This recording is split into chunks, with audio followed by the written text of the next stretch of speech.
Hello, ladies and gentlemen. Welcome to Calls. This is the 2024 Pebble Beach DFS Tactics show. We are getting a late start to an already delayed show, so I had a scheduling conflict. Don't want to waste any time. We got a lot to cover, so let's get right into it.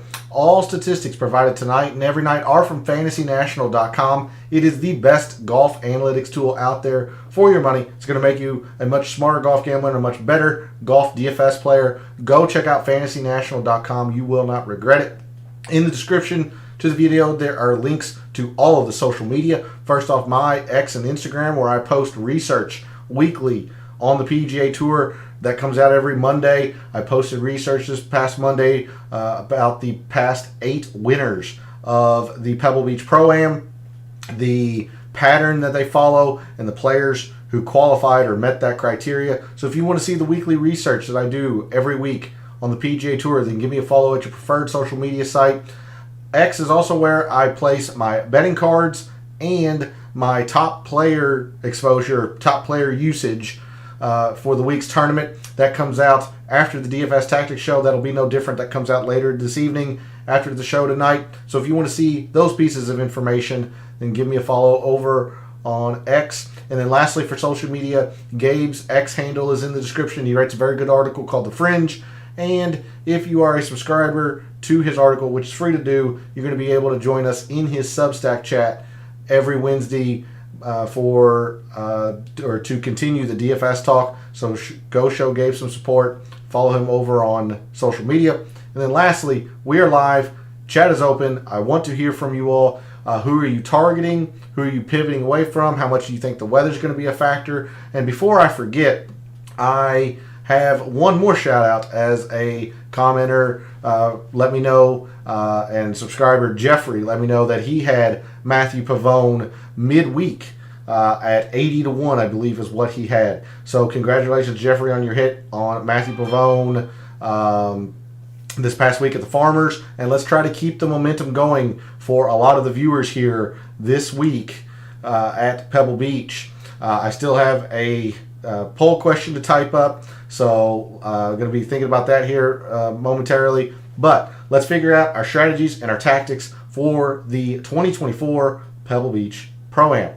And we're going to start, as promised, with the updated wind finder forecast for Thursday and Friday, and then we'll look into Saturday and Sunday. Let me type up this poll question here very, very quickly. Start a poll. How much are you factoring the wind into play this week? Significant,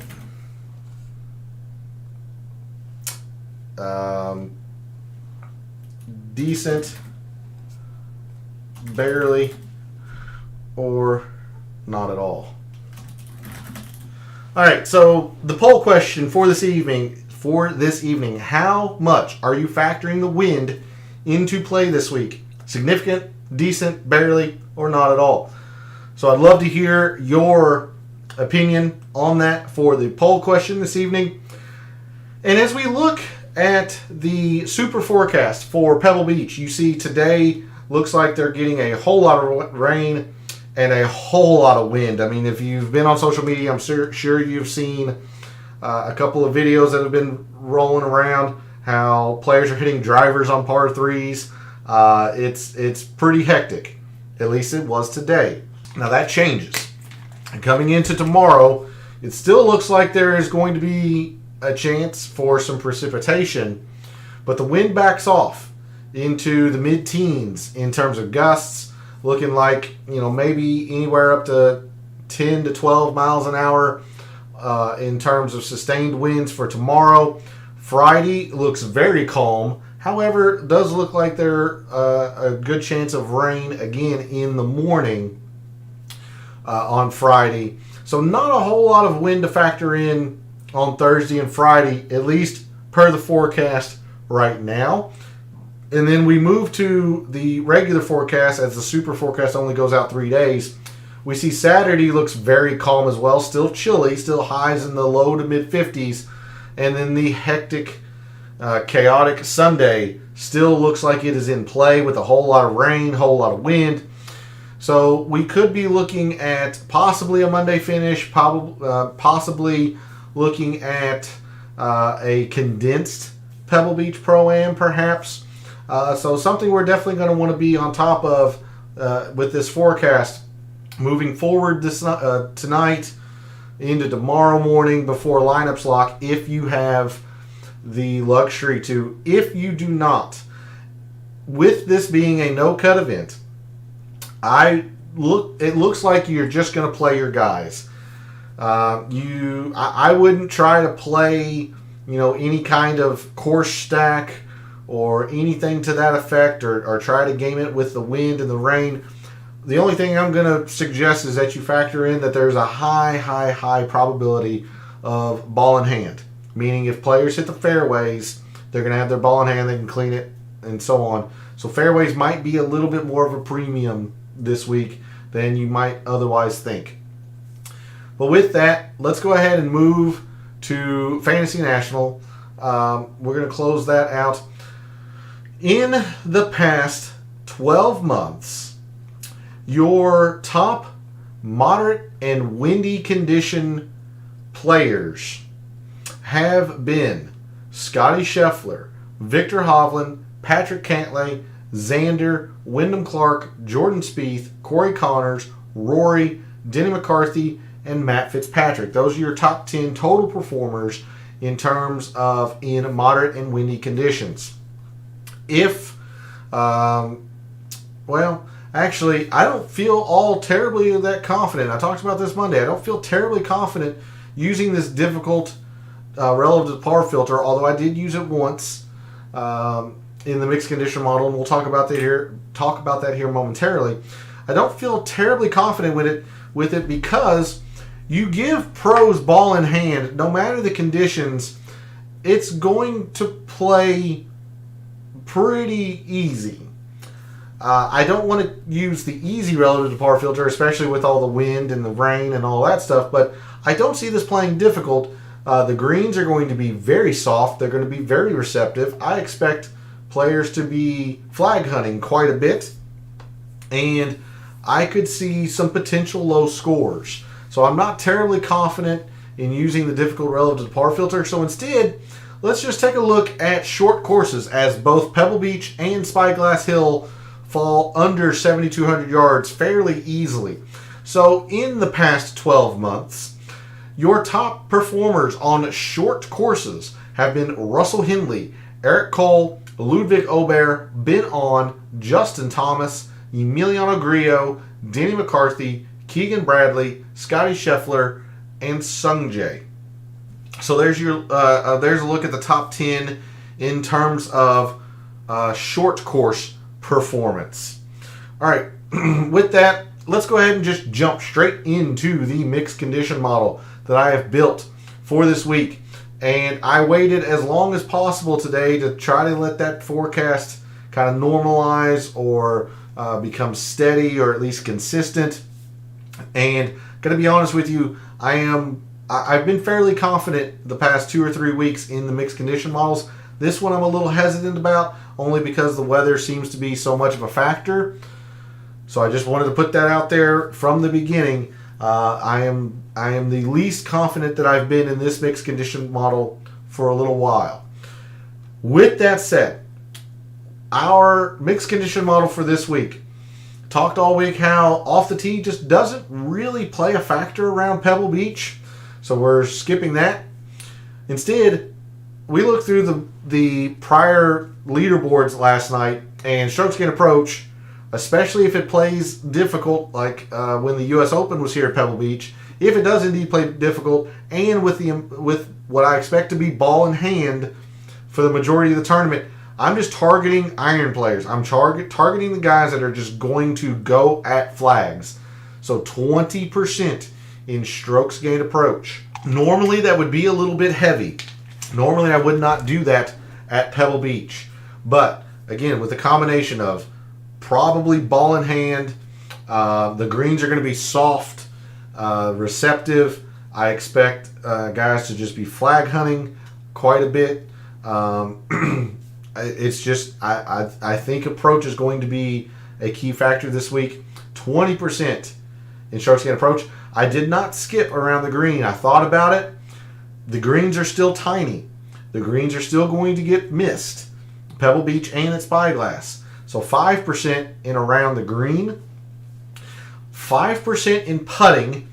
And I talked all week how putting was going to be a pretty big factor. So why only 5%? Well, due to Fantasy Nationals change in terms of gathering the data, I'm only able to go back the last 2 years instead of going back the full 5 like I like to do for small sample sizes. So that's why the decrease in percentage, because it's a very small sample size of just the Poa annua courses, Pebble Beach, Riviera, and Torrey Pines. So only 5% in strokes gained putting this week. I do have some putting elsewhere a little further down as well, but 5% in strokes gained putting on Poa annua the last 2 years.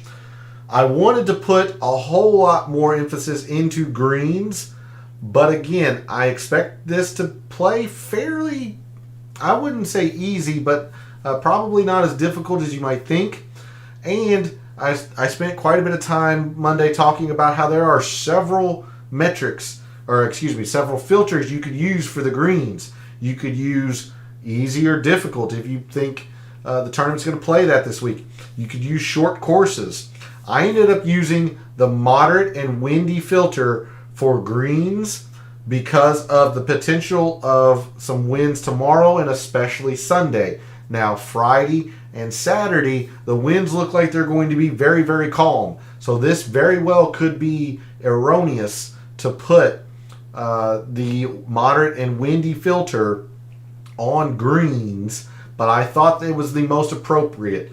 I did not like using short course for the greens because the only short courses that are generally difficult is the Honda and sometimes Harbor Town. Now, Harbor Town, you could argue to be a comparison course because of its small greens. But really, a lot of the short courses on tour play pretty easy. You think about the RSM, the Sony, Wyndham, the Travelers. A lot of these shorter courses play pretty easy. Now, it could very well happen that Pebble Beach plays easy this week, and that's where I'll be wrong. I'll be incorrect. But I didn't feel comfortable using the short course metric because a lot of the short courses are easy. Because of that, I didn't like using the easy to par filter. I also don't think it's going to play terribly difficult because of the ball in hand. So I didn't feel comfortable using difficult relative to par for greens. So I settled on moderate and windy conditions for the greens gained as the filter. So that could be where you disagree with me or want to use a different filter. But I do think greens are going to play a significant factor, especially since they are so small. And with ball in hand, you're going to have to give yourself a lot of opportunities. Moving to scoring, I am using bogey avoidance, like we talked about a lot Monday evening. And I am going to use the difficult relative to par filter for bogey avoidance because I like matching a scoring metric like bogey avoidance, birdies gained, etc. with a scoring filter, easy or difficult relative to par, just to keep things uniform. So 10% bogey avoidance when it's difficult. Again, if you don't think this is going to play difficult, this could be erroneous to have. I think there's a better chance that this plays difficult than it does play easy, because Spyglass Hill is not an easy course. With that said, again, not just terribly not confident in that combination because I don't know if it plays truly difficult this week. But 10% in bogey avoidance using the filter difficult. 10% in par 3s, 15% in par 4s. We looked in Microsoft Excel last night at the specific Pebble Beach course data. Saw that there's no particular length of par 3 that matters the most. No real particular length of par 4. Now, you could argue, I'm sorry, my phone's going off. You could argue that you could look at 350 to 4 and 400 to 450 par 4s by themselves, just those two lengths of par 4s. I don't think that's necessarily wrong to do, but you do have some short par 4s, some drivable par 4s. You also have some 450 plus par 4s scattered throughout Pebble Beach and Spyglass. So I just decided to look at all par 4s. 15% in par 5s, 500 to 550 yards. 3 of the 4 par 5s at Pebble Beach play to this range on the scorecard, and you have 1 of the 4 at Spyglass. But remember, 3 of the 4 rounds are going to be played at Pebble. So I wanted to focus on this range of par 5s. We saw that it contributes about 2/3 of the strokes gained total in par 5s. This range does. So 15% in the par 5s of 500 to 550. And then lastly, 5% on 3 putt avoidance, again, in the last 2 years on POA and greens. Again, 5% because it's a small sample size, so not a lot of rounds, all of that stuff. So there's a look at the mixed condition model that I've made for Pebble Beach this week. Hopefully, I've explained the reasoning why I think, or why I'm not too terribly confident. Hopefully, it presents itself why. There are several filters that could be adjusted, several filters that just could be wrong this week. I am pretty confident in the metrics that I'm using. I'm just not confident in the filters, particularly the moderate and windy for greens, the difficult for bogey avoidance. Hopefully I explained why I'm using them, in ways that it could be improved. Again, I really don't think off the tee is going to matter, but if it does, I'll be weak there. If a specific length of par 3 or par 4 ends up mattering the most, I will be weak to that. But again, I'm pretty confident in the metrics, not necessarily the filters. Just I don't have a strong grasp on how difficult this is going to play because of the ball in hand and with the wind. It's going to be chaotic Sunday. Do they try to shorten the tournament into 3 days? All of that stuff. So with that, let's go ahead and move to the reveal of my rankings. And for the Pebble Beach Pro-Am, my rankings go as such. Number 1 this week is Patrick Cantlay, Max Homa, Victor Hovland, Eric Cole, and Adam Schenk round out my top 5. Lucas Glover, Christian Bezadenhout, Brennan Todd, Justin Rosen, Denny McCarthy round out my top 10. As a quick reminder for those who are returning viewers, or for your information if you're a new viewer, my rankings are based on 3 criteria or 3 facets. The FNGC rank, which is an analytical ranking number based on the mixed condition model that we just went over with the metrics and the filters and the percentages that we're using. Course value is an attempt to give a player a numerical value based on how well or how not they have played the Pebble Beach Pro-Am the past 5 years. And since we are playing DFS, we are trying to find the most unique options. So projected percent owned is also a factor in my rankings. All right, moving into discussing about, a little bit about my top 10. Look, I don't think I would have Lucas Glover in my top 10. He is really, really bad on POA. I know he's increased his, he's much better at putting thanks to the broomstick and all that stuff, but he's just really bad on POA. He's rising significantly because I have 20% in strokes gained approach, and his last 36 rounds includes when he was on that heater at the Wyndham into the playoffs. I would not have Lucas Glover this high. Otherwise, I don't really have a problem with too much of my top 10. Patrick Cantlay has played this event extremely well. Three times played in the past 5 years, average finish of 6th. He's also not too terribly owned. Max Homa, everyone knows about his prowess on Poa annua. Victor Hovland makes a whole lot of sense. Ball striking, hitting a bunch of greens, and his around the green has gotten better. He's actually in the top half in this field and around the green. Let's see. Eric Cole, talked about it last week, and that's why one of the reasons why he was a fade for me was that he tends to struggle on long courses. Well, we're back on a short course. I expect Eric Cole to play better this week. The number 1 par 3 performer. I wouldn't be too terribly concerned with the greens in moderate and windy conditions. It's a fairly small sample size. That is something you might want to think about, though. He's not the best in the wind in his small sample size. Adam Schenk, a little bit surprising he's getting helped the fact that he is so unique. But, I mean, Adam Schenk, top 20 in irons in this loaded field. Top 5 in greens. He is the number 2 performer on the length of the par 5s that are most prevalent at Pebble Beach. And he's a very good putter on POA. So I really like Adam Schenk this week. So a little bit of foreshadowing there when we go through the price board and when we go into the bottom portions of it. Talked about Lucas Glover. Bezadenhout is somebody else that is quite interesting. He actually doesn't have a bad statistic across here. 40th, actually 47th is his worst.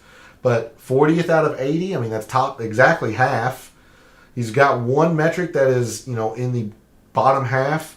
Nothing is in the red. So Bezadenhout's fairly interesting.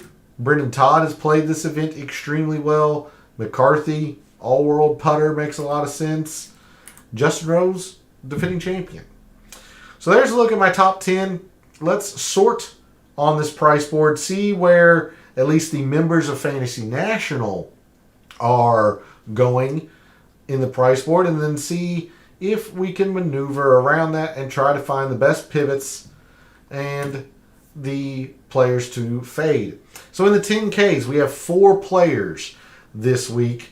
Rory at 11.5, Scotty Scheffler at 11.4, Victor Hovland at 10.2, and Xander at 10,000 even. I'm going to be honest, I don't think I've ever seen a discrepancy this large in the 10Ks. You have 2 players at 11K and 2 players right at 10K, essentially. Victor Hovland is the one that has rated out the best because he has played the Pebble Beach Pro-Am within the last 5 years. Rory, Scotty, and Xander have not. That is what's hurting them in the rankings. Because you can see Scotty was the number 1 overall purely by the numbers. Then Hovland, then Xander, and Rory. Look, using these 2, I'm not going to say is out of the question. They're just so expensive. You're going to have to drop into the 6Ks to do it. You just are. I do like Victor Hovland this week. Xander should be pretty good here just because of the POA, the California. He's also top 5 in irons. Xander should be pretty good. I would have to think Victor Hovland's going to be a little bit higher owned, and I would have to think Rory is going to be a little bit higher owned. So give me one moment as I bring up the ownerships. Bring up the ownerships from Gabe. He was kind enough to share those with me since he didn't know if he was going to be in chat this evening. So let me bring up his other source of ownerships, and I'll have that off to the side over here. So according to his sources, which includes other areas other than Fantasy National, Xander is at 23.5%. You've got Scotty Scheffler at 21.5%. So what I would have thought Scotty Scheffler was going to be much, much higher owned. Victor Hovland's at 21%. That makes a lot of sense. I would have expected 20 to 22. And Rory is at 17.5% or so. So makes a lot of sense, but I'm surprised to see Xander as high as what is expected, at least per Gabe's other source. So in the 10Ks, now Fantasy National has him as the most projected owned, but I think I'm going to make Victor Hovland my number one player in the 10Ks, just like by my rankings here. The greens, he's an all-world ball striker, number 2 in total par 4s. Look, as low as he can go, he actually grinds out pretty well. He avoids bogeys, especially if it's difficult, if it does play difficult.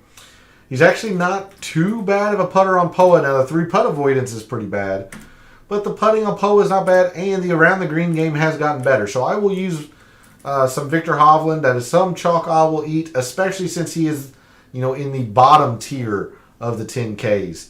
I'll go Victor number 1. I wanted to go Xander second, but man, that is a lot of ownership. I mean, it is projected that a quarter of the your fellow contestants are going to be using Xander. It's probably a good play, but man, that's a lot of ownership. So that really kind of leads me to Scotty to be my second choice in the 10Ks. Yes, he's still at 21.5%, but I mean, number 1 in irons, number 1 in greens, number 1 in bogey avoidance if it does play difficult, number 2 around the green. I mean, everyone knows what his struggles are. It's with the putter. And he's actually not an abject failure on POA. It's not great, but he's not an abject failure. So I'll probably go Victor number 1, Scotty number 2, Xander 3rd, and Rory 4th in the 10Ks. I can't call Rory a complete fade or a full fade. It might end up being that.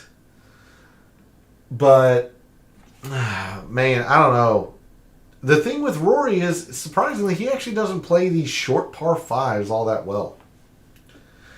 So, I will definitely make Rory 4th in the 10K. So, I'll go Victor, then Scotty Scheffler, because of the outrageous amount of ownership Xander is projected to have. I'll go Xander 3rd and Rory 4th, and I'm probably going to use a decent amount of these top 3 players, but that is not the lineups that I've been gravitating towards. So I'll save that for the end of the show when we make lineups. I've not been going into the 10Ks a lot, but I don't have any problem doing that because I think there are some 6K plays that we can look at. Moving into the 9s, Patrick Cantlay, Justin Thomas, Jordan Spieth, Max Homa, Colin Morikawa, and Ludwig Aubert. You see all of these players rate out pretty darn well. Cantlay was my number 1 player. Homa was second. Homa's the second projected owned player, both per Fantasy National. Actually, he might be leading per Fantasy National. I think he is 21. And per Gabe's source, he's second at 23% or 22.7, 22.8. So Max Homa's going to get a lot of love, probably for good reason. Number 1 putter on Poa annua. You got some reasons to fade him if you want.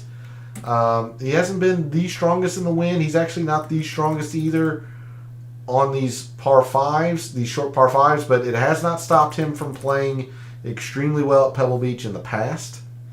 So fade at your own risk. I really like Cantlay.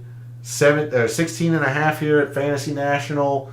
Projected 17% per Gabe's source. Number 1, I don't think he's the number 1 strokes gained total player, but the best average finish of all the players in the field this week.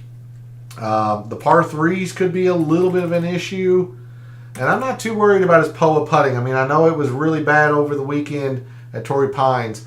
I'm just not all that worried about it. I think he'll bounce back. Around the green, really good. He grinds it out with the best of them. I really like Patrick Cantlay this week. Spieth should be fine, just very, very highly owned. He loves Pebble Beach as well. I am seeing Ludwig Aubert here at 10%. Now, Gabe's source has him at 15%, which would be closer to a fade. He's not played Pebble Beach, but I don't think that will stop him from playing well. The irons are better than what's showing here. He's been much better lately. The one thing I would think about is that when rounds have been difficult, he hasn't been at his best. So that could be a reason to avoid him, for sure. Absolutely. He generally has played his best when it's easy. But all-world talent, obviously. I'm a little torn on Aubert. Look, I was completely wrong about Justin Thomas at the Amex. He played extremely well. I wanted no part of him.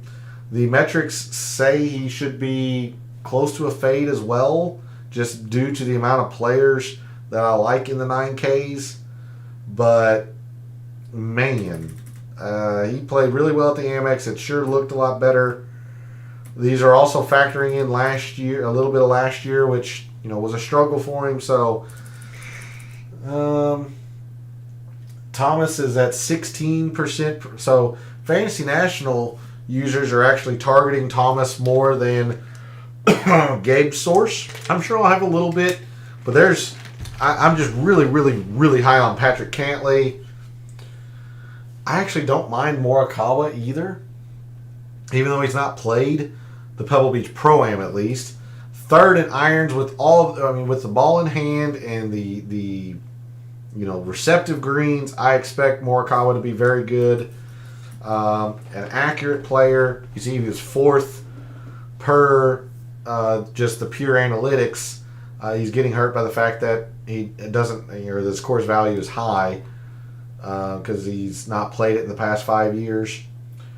Like, who was it that I was talking about? Like Bezadenhout. He doesn't have a red statistic. His worst is actually 36th and around the green. Still in top half of this field. So I like Morikawa quite a bit. Morikawa was projected at 19% per Gabe's source, so that's a lot of ownership. If it's at 19%, you might want to back off a little bit. But I do like Morikawa. So in the 9Ks, Patrick Cantlay is my number one player. I think he's going to play extremely well this week. I really want to like Morikawa, but seeing Gabe's source of 19% makes me a little bit hesitant. Spieth should be pretty good, but he's going to be pretty popular, I think. Max Homa should be good, but he's going to be extremely popular, so probably going to fade Max Homa a little bit. I'll still have him a little bit, but Thomas is fine, I guess. I just don't have a strong feeling on Aubert because all-world talent generally plays his best when it's easy. I don't think he's been all that great in the wind either. Moving into the 8s. Not going to go through each one price by price, but in the 8Ks, looks like it's getting fairly ignored per Fantasy National. Now, in terms of Gabe's source, let me sort on price. In the 8Ks, Tommy Fleetwood, 14.5%. He's at 11 per Fantasy National. Okay, I guess. I mean, he was top 10 analytically, but he's got a few things that are questionable. His irons haven't been the best lately. You would think he'd be a much better player in the wind, being from England, but traditionally he's not been one of the better players in the wind. He also hasn't been the best on these short par 5s. So I'm a little hesitant on Tommy Fleetwood. The only other player in the 8Ks that's getting a lot of attention is Matt Fitzpatrick. 14% per Gabe's source, 10.5 here at Fantasy National. I personally don't see the appeal for Matt Fitzpatrick unless you just think it's going to be extremely difficult. That's when he's at his best. If it's around the green centric, difficult. He's better than what this is showing in the wind. But I don't see the appeal for Fitzpatrick, so that's going to be a fade for me as well. So in the 8Ks, like Tony Finau should be okay. He was he played well last week at Torrey Pines, but disappointed on the back nine on Saturday. Still a premier iron player. The Poa annua putting is fine.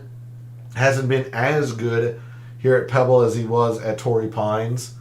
But Tony Finau's at 12.5%. It's not going to kill you. I mean, this is kind of an area of the price board like the other members of Fantasy National I've just been kind of avoiding.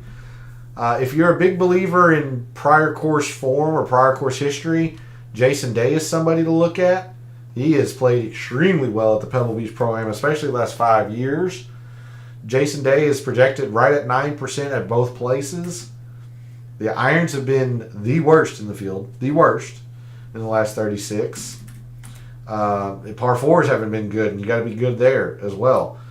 The appeal with Jason Day is he's just an elite Poa annua putter. So if you think that's enough, along with the course history, but there's a lot to be concerned about with J-Day. Elsewhere, Fantasy National seems to be gravitating towards Ben On. 13% over at Gabe's Source, 13% here. So overlooked that one just a little bit. Okay. Played extremely well at the Sony, which was fine. Or was it the Amex? I can't remember. I've slept since then. Elite with the par fours. Elite on these short par fives. So you like that? He's just very popular. This is just an area of the price board I've been ignoring, quite honestly. Like, I don't want really much of Sam Burns. I think more of Sam Burns on Bermuda. If it does get extremely difficult, though, he does generally tend to play a little bit better. I think I will use some Finau. I'm not too concerned with his poor performance last week, at least on Saturday. Matsuyama's probably okay just because of the fantastic ball striking. Hopefully you tailed him in DFS last week with me at Torrey Pines as he finished in the top 15. He was a very good play. But yeah, it's just not a lot here in the 8Ks that I'm overwhelmingly excited about. Maybe a little bit of Hideki. Probably a little bit of Tony Finau. I'm cautious on Tommy Fleetwood quite a bit. Sungjae has not played well at Pebble Beach at all. At all. So be very, very careful with that. Sungjae is actually 13% per Gabe's Source as well. So be very mindful of that. I think the missed cuts shocked a lot of people last week. It shocked me a little bit because he's supposedly fairly decent on Poa annua, but I don't know. Sungjae's just kind of erratic right now. And for as much as Tom Kim's usually popular, he's not getting a whole lot of love, either Fantasy National or per Gabe's Source. So you might want to look at Tom Kim. This does feel like a pretty good Tom Kim course. Shorter, not a whole lot into the putting. You see top 20 in approach, third in these short par fives. Really, if I'm into the 8Ks, I probably am going to be using a little bit of Tom Kim. All right, moving into the upper and mid sevens. JT Poston is an obvious play, but a very good play, I think. He's hovering right at that, 13.5 to 14% at both places. Very good with the irons, par fours.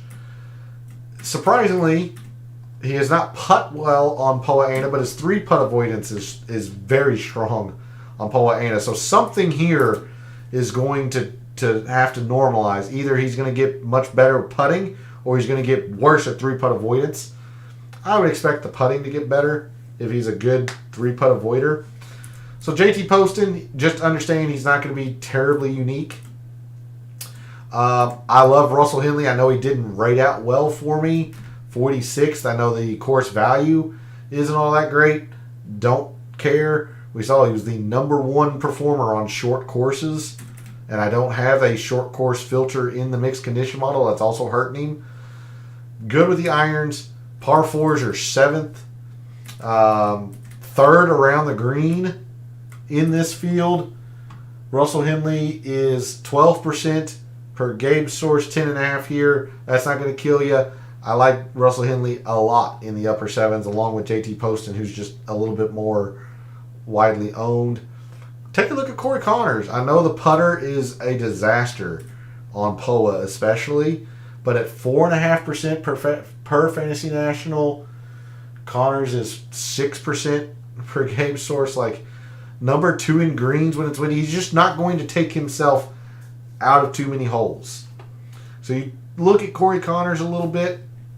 A lot of that has to do with the ownership. And I like Rose and McCarthy, 9th and 10th in my rankings. McCarthy much so with the putter. He's also played fairly well here. Both of those players are sub 8% per Gabe Source. So Fantasy National members are actually gravitating more towards Rose and McCarthy. Seemingly, both are pretty good in the wind. McCarthy's irons could be a struggle. That gives you some pause. I don't have any concerns with Rose, especially since he's the defending champion. Loves these short par fives. I think I would go Justin Rose more so than Denny McCarthy, but I like both. Moving into the kind of mid to low sevens. Eric Cole going to be extremely popular. He is only at 10.5% per Gabe Source. I would be much more inclined to believe Fantasy Nationals, or him being closer to Fantasy Nationals ownership, say 15 to 17%. I think it's a good play. He is just much better on short courses. The irons are still there. Par 4s are fine. Number 1 par 3 performer. I just don't think Torrey Pines fits Eric Cole. And that's what I was cautioning about last week. Hopefully you followed on that. Elsewhere in the low sevens, love Nick Taylor. This guy loves Pebble Beach, especially the Pebble Beach Pro-Am. You see 12% at Fantasy National, 4.5% per Gabe Source. So whichever source you want to believe, I'm going to split the difference. Let's say 6 to 7%. I love that. Very good putter on POA. Very good with the short game. I really like Nick Taylor this week. The more difficult you think it is, the more you want to look at Keith Mitchell. He generally likes shorter courses like Eric Cole. And take a look at Brendan Todd at 7,000. I like Brendan Todd quite a bit, although he is going to be somewhat more widely owned in these low sevens, kind of like Eric Cole up here at 73. Brendan Todd's going to get some attention as well, but one of these other players that just doesn't have a red statistic. He has more that are kind of middling, sure, but top 20 in these short par 5s, 5th around the green, also top 20 on POA Ana. So I like Brendan Todd quite a bit at 7,000. And then finally in the 6Ks, I do have a couple of players that I do want to share with you all. Definitely Christian Bezadenhout. Love Seabez this week. 6% per Gabe Source, 9% at Fantasy National. You know, even if he creeps up closer to 10, I would like Christian Bezadenhout. Lets you squeeze in a little bit more in your stars and scrubs lineups. So take a look at Seabez. I like him. Anytime off the tee isn't a big factor, really think about Andrew Putnam. You see, he hadn't played Pebble Beach terrible. It hadn't been great, but it hadn't been terrible. Top 20 in greens, especially in the wind. He's a fairly decent wind player. He's going to have to be a lot better at the short par 5s, yes. But he's fine on POA Ana. It's not great, but it's fine. He's a short game player. His around the green is better than what is showing here. I like Andrew Putnam. 5% Fantasy National, 6% per Gabe Source. I like Andrew Putnam quite a bit. Adam Schenk rated out extremely well. I like Adam Schenk. Top 10 in POA Ana putting, 3rd in 3-putt avoidance, 2nd in the short par 5s. So take a long look at Adam Schenk. if you're going to get really, really greedy, try to squeeze a Rory or a Scheffler into your lineups, I will mention Mav McNeely. You see 10% at Fantasy National, 3% per Gabe source. So I'm much more inclined to think he's going to be in like that 5 to 6% maybe. Look, I know he is second to last in the pure analytics. It's the fact that he has played Pebble Beach so extremely well, 3 for 3 in the past 5 years here. He proved he's healthy. He at least made the cut last week. Made a decent charge on Sunday, to be honest with you. He's a much better player. Remember, these stats are kind of like Justin Thomas's. They're getting altered by the fact that they are still counting last year's. He's Maverick McNeely's a California kid. And loves Poa annua. So I don't hate McNeely if you're trying to get Scheffler or Rory into a lineup. There's a look at the price board where Fantasy National and others project the chalk to be, and some pretty good pivots off of that, at least in my opinion. Let's move to making some lineups. We'll start with tiers contests for those who play tiers contests, then move into our classic and our GPPs. In a tiers contest, tier 1, we have Rory, Scotty Scheffler, and Victor Hovland. I think it's pretty close, to be honest with you, between Scheffler and Hovland. I think Hovland's going to be more owned in a tiers contest than Scheffler, but I think he's also a better play. So I'm going to go Victor Hovland. If you want to try to get a little bit of greed and try to squeeze out some uniqueness, I think Scheffler will be slightly more unique than Hovland, but I will still take Victor Hovland in tier 1. Tier 2, we have Xander, Patrick Cantlay, Justin Thomas, Jordan Spieth, and Colin Morikawa. Look, I like all 5 of these guys in this tier. I think Justin Thomas is probably the 5th. I'm going to take Patrick Cantlay simply because he's my number 1 player in my mixed condition model. A little bit of foreshadowing. You're going to see him over on social media later with the betting card. I just really like Patrick Cantlay this week. I think Spieth's fine. I think Xander's a good play. I think Morikawa's fine. I'm just going to take Cantlay. He's my number 1 player. Moving into Tier 3, we have Max Homa, Ludwig Aubert, Sam Burns, Tony Finau, and Tommy Fleetwood. For as much as I like Tier 2, I don't really like Tier 3. Homa's the obvious play. He's going to be the overwhelmingly chalky play in Tier 3. If you aren't afraid of that, the best play is Max Homa. I think I'm going to take my chances with Tony Finau again. Aubert could be interesting as well, but I'm going to take Tony Finau, try to squeeze out a lot of uniqueness, especially since this is a no-cut event. I don't have to worry about him missing the cut. So give me Tony Finau in Tier 3. Tier 4, Cameron Young, Sung Jae, Jason Day, Hideki, Matt Fitzpatrick, Ben On, and Tom Kim. Kind of a 2-person tier for me here. You might want to consider it 3 if you value course history a lot. Then you want to consider Jason Day. I'm going to go between Hideki and Tom Kim. I got a kind of a hunch feeling on Tom Kim, so I'm going to go pretty unique in Tier 4 as well and take Tom Kim. I still think Hideki's a fine play.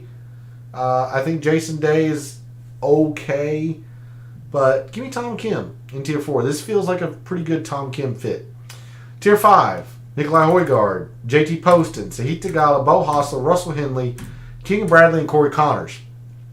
Again, just like in Tier 3 where Max Homa was the overwhelming chalk, JT Poston is going to be the overwhelming chalk in Tier 5. I also think he's probably the best play in here. So I'm going to take Russell Henley and try to squeeze out a little bit more uniqueness here. I think Henley's going to be fine. Again, number 1 strokes gained total player on short courses in the past 12 months. Fine in the wind. So give me Russell Henley in Tier 5, and we're going to round this out. Tier 6, let me swivel a little bit out of the way. Harris English, Matthew Pavone, Sepp Straka, Eric Van Rooyen, Christian Bezuidenhout, Patrick Rogers, and the amateur Nick Dunlap. Don't care. Give me Christian Bezuidenhout. He might be the most popular in Tier 6. Don't care. I think it's a pretty easy play in Tier 6. So, recap very quickly. our tiers lineup goes Victor Hovland, Patrick Cantlay. Tier 3, we will go Tony Finau. Tier 4, we will go Tom Kim. Tier 5, let's go Russell Henley. And Tier 6, we will go Christian Bezuidenhout. All right, with that, let's move to classic lineups. Let's start building what we think are going to be some chalky lineups this week, and then build some lineups how we can maneuver around that and give ourselves a good chance to rise in the big GPPs. So if we're going to try to build these chalky lineups that at least per Fantasy National members are going, we're going to start with Victor Hovland, and we're going to have to go to Max Homa. 10-2 and 92, two of the top 3 projected owned players. The only one that's higher than these two, actually, Victor Hovland, is tied for second with Justin Thomas. So Victor, Homa, we're then going to come down. Looks like Ben On or JT Poston. JT Poston getting a whole lot of love, I should say. JT Poston, Adam Scott at 12.5. Bo Hostler also getting some love at 11.7%. The bottom of this is Eric Cole, and at 76, Harman, Adam Scott. So yeah, there is probably a very chalky looking lineup, especially if our fellow contestants aren't comfortable going into the 6Ks. 16% projected match in your big GPPs. I mean, that's just a very chalky lineup. Max Homa, the projected number 1 player, at least projected number 1 owned player per Fantasy National. There's a lot of chalk in here. Poston's going to be chalky. Now, Fantasy National is much higher on Cole's ownership, or being high, than Gabe's source.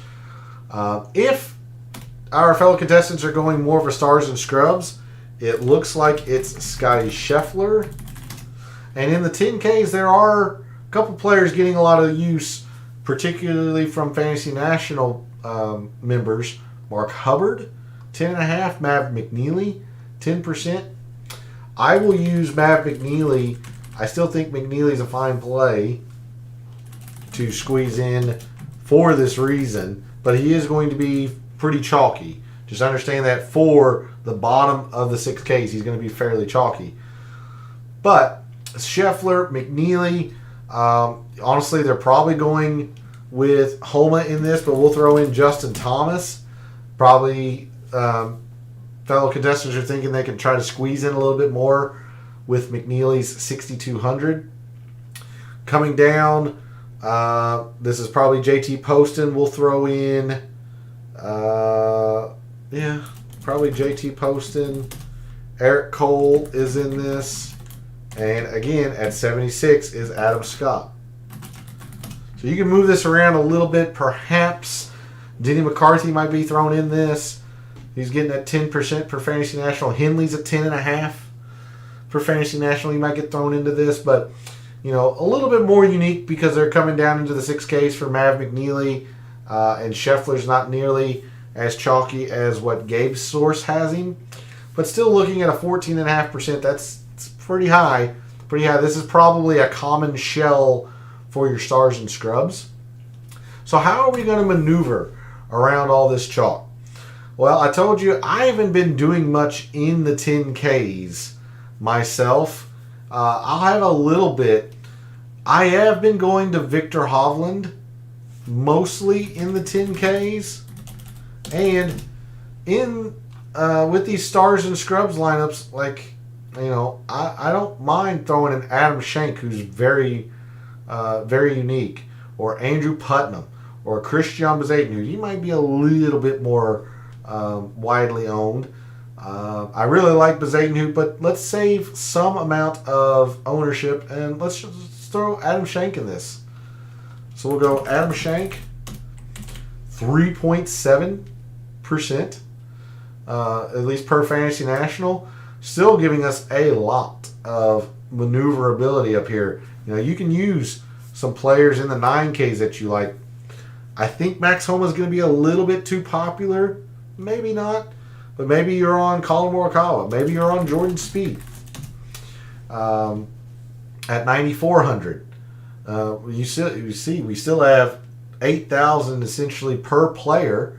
We can drop into the 8s. Again, there's not a lot in here that I like. Maybe you like a Sung Jae. Maybe you like Jason Day's prior course history here. Moving into the low or upper 7s. Poston's a good play. We could maybe throw Tom Kim in this. I really like Russell Henley. He's going to be a little bit more owned. Let's try Tom Kim with this. Yeah, 7,300, right at 9%. So we're going to go over that 10% threshold. But 7,300, you know, Eric Cole, a good play. He's going to be very high per Fantasy National. But Nick Taylor, 7,200. Gosh dang it, I keep doing that. Nick Taylor, 7,200. Really like this week. Brendan Todd, 7,000. Really like this week. I'll throw Brendan Todd into this because I'm trying to save Nick Taylor for my A-plus lineup, if you will. But there's a look at a lineup that's, you know, right at 11%, but you're getting Victor Hovland, one of the tournament favorites. Jumping down to Adam Schenk, getting some uniqueness off the chalkier 6Ks. Brendan Todd has played extremely well here. This feels much like a Tom Kim course. Jason Day has played extremely well here. Spieth, former champion, has played extremely well here. So there's a look at a possible lineup. If you're dropping to the 6Ks, perhaps that could give you some amount of leverage on your fellow contestants. But the lineups that I've been building the most often have been kind of a double or triple 9. Going with Patrick Cantlay, my number 1 player this week. I will use some Spieth. I'll use some Homa. Throw in Morikawa with this. I don't mind using a Ludwig Ober. I'll use some Finau as well. You know, trying to jam in a lot of these 9s. Cantlay, Spieth, a little bit, Homa, a little bit because of his extreme ownership. I think Morikawa will be fine. I think Ober probably going to be fine, although you could be wary about his performance if it does get difficult. And then, you know, we talked about it. You know, other than perhaps Tom Kim and maybe some Tony Finau, who I'm using in this, there's not a lot in the 8Ks that I like, so we're just completely skipping that area. Going into the 7s, you can use a Russell Henley, a Justin Rose, who I'm pretty high on this week, the defending champion. Nick Taylor.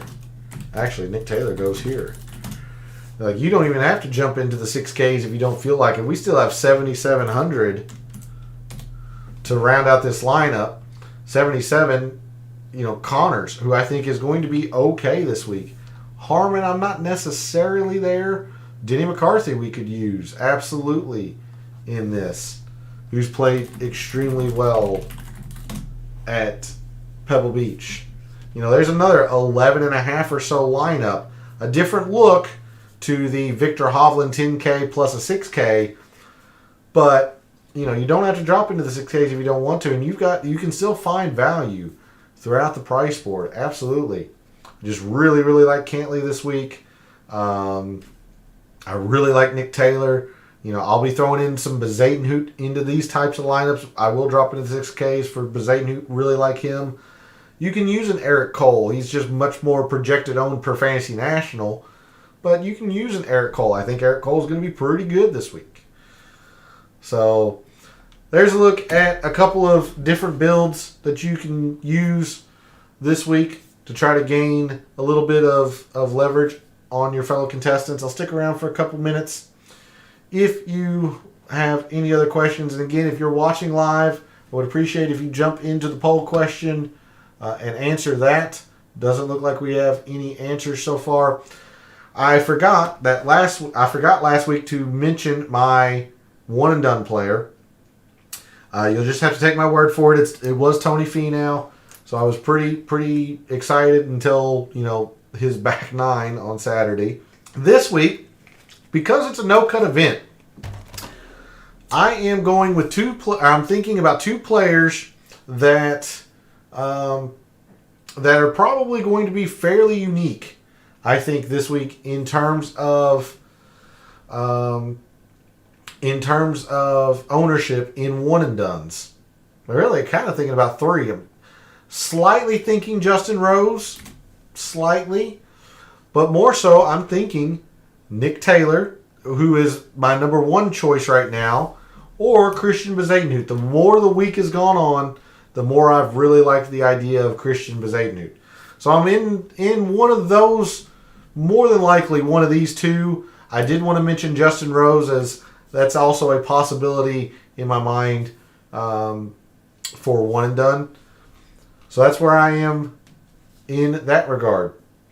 But that's going to do it for the show this evening. I want to thank everybody for tuning in, watching, listening, supporting the channel. Always appreciate it. Whether that's liking the videos, commenting, subscribing. I always want to hear about success from members of the community. It doesn't have to be golf either. Whether you're fantasy basketball, fantasy football, fantasy baseball's around the corner. We'll be doing some fantasy baseball. So always want to hear about the success of members of the community. So keep those coming. Love to hear the hits that are happening.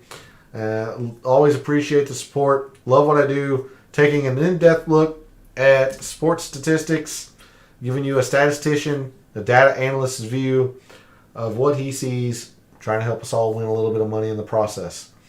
For all of the wagers you have made this week for the Pebble Beach Pro-Am, for all the DFS contests you play this week for the Pebble Beach Pro-Am, for this weekend and every weekend, may all your bets be profitable.